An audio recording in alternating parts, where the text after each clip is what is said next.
My friends, this is a great time to become a channel member.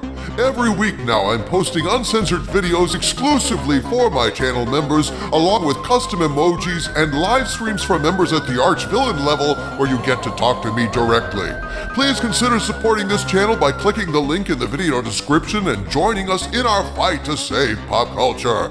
And also, check out our Patreon and Subscribe Star pages for exclusive content you won't find anywhere else, including Harvey Cthulhu's insane podcasts, photos of my vast toy collection, and members at the Legionnaire level receive a signed photo, membership card, and certificate signed by me. You'll find the Patreon link in the video description as well. Thanks for watching, my friends, and now on to the video.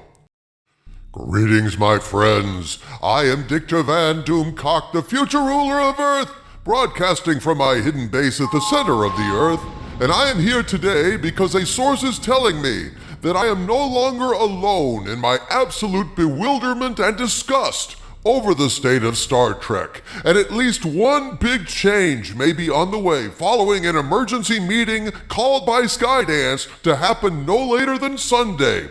A change that could at last put an end to Kurtzman's blank check to piss all over the franchise and enrich himself doing it at Paramount's expense. Why is it an emergency meeting? I will get to that in a moment, my friends. But first, let me speak from the heart.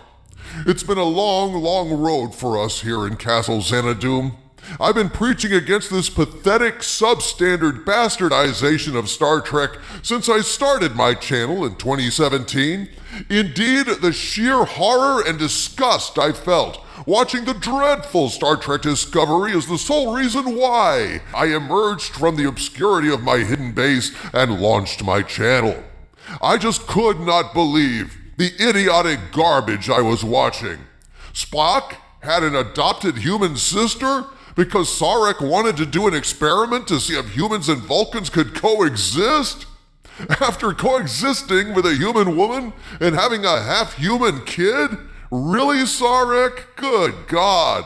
This is just one example of the kind of mind-rotting stupidity that characterizes all of Kurtzman Trek, and it turned the first serious science fiction television series based on science and rationality into a magical misery tour where a spaceship uses magic mushroom spores to instantly teleport anywhere in the universe, way ahead of the standard warp drive used by every other starship 100 years later.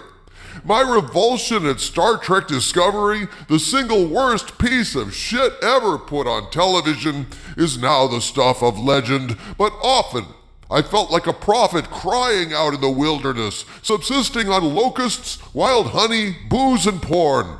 But now that Paramount is teetering on the brink of extinction, and deservedly so, and their only hope is being financially rescued by Skydance, it seems I am no longer alone, because Skydance is also saying, what the hell is going on here? And according to one of my longtime sources, now that it's Skydance money on the line, they're trying to do something to stop it at last. And there's an emergency meeting no later than Sunday to talk about stopping Kurtzman from flushing more of their money down the zero-gravity toilet.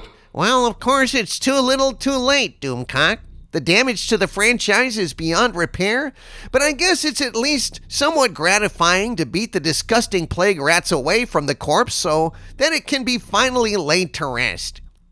The thing most of these woke companies and individuals don't realize is, while they may have made money in the short term, the irreparable long-term damage is to their brand. The Star Trek brand is forever tainted, as is the Secret Hideout brand. They'll always have the stink of failure around them after killing Star Trek, killing Universal's Dark Universe reboot with only one bomb of a movie, failing at doing a Hannibal Lecter TV show without any Hannibal Lecter in it.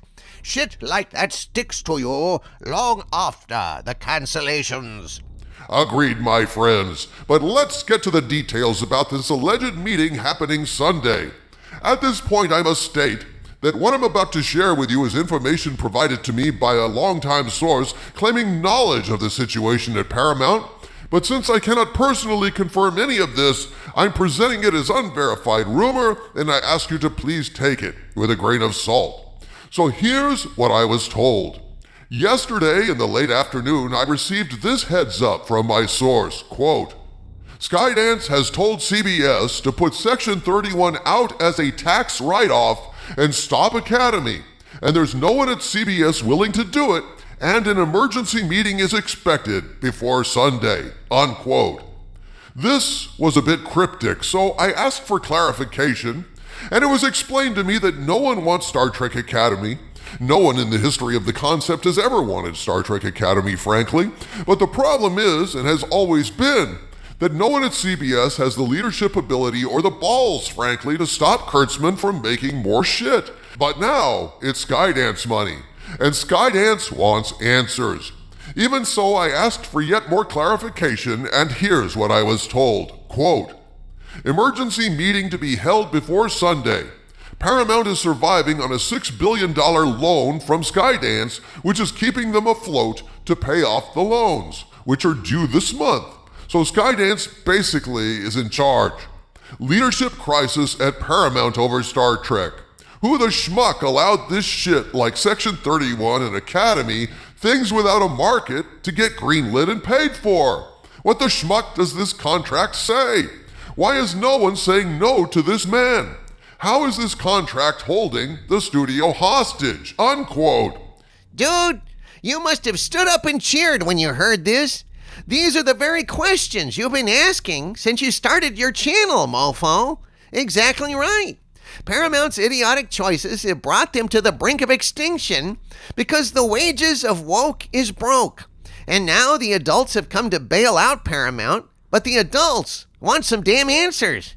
Correctamundo, Harvey Cthulhu. But there's more. My source now explains why this is an emergency meeting. Turns out it's a time-sensitive issue that must be acted upon immediately if Kurtzman is to be stopped. My source said, quote, all at the backdrop of Paramount needing Skydance to pay their loans off this month, so it's their money. Skydance wants Section 31 to be a tax write-down. Academy starts shooting in less than 2 weeks and want them to end this before shooting begins.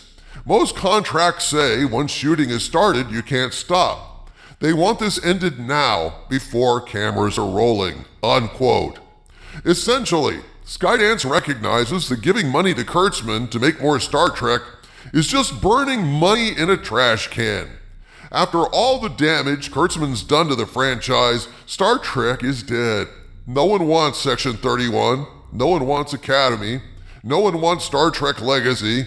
No one wants to watch the further adventures of Captain Pike, the galloping gourmet with the ridiculous pompadour in Suck New Worlds.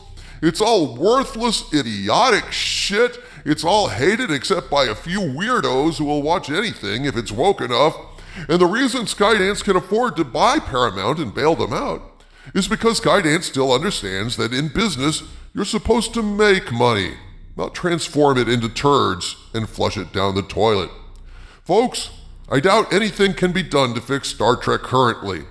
Maybe in 10 years, bringing in genuinely talented guys like Ron Moore or Seth MacFarlane, a total wipeout of this disgraceful chapter in Star Trek history, and a complete fresh start with genius-level material could revitalize this sad, soiled skeleton of suck. But if there's ever going to be any hope at all, you have to stop the bleeding first. Let's hope Skydance can do just that. From the center of the earth, this is Dictor Van Doomcock bidding you all, my friends, stay angry.